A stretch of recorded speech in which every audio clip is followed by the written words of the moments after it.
Hello everyone, how are you doing? This is MD Tech here with another quick tutorial. In today's tutorial, I'm going to show you guys how to either show or hide Windows contents while dragging windows around on your computer.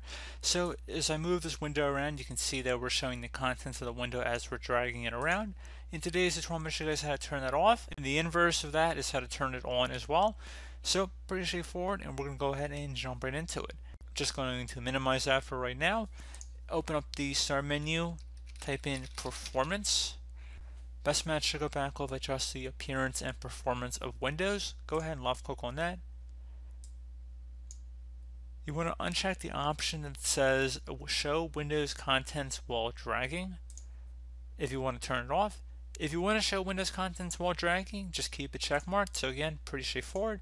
Just for sake of argument, because we started with the contents while dragging enabled, let's just go ahead and see what it looks like when it's disabled here.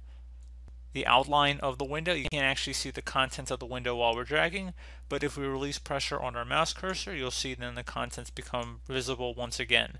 And by check marking inside of here and selecting apply, we have re-enabled that functionality.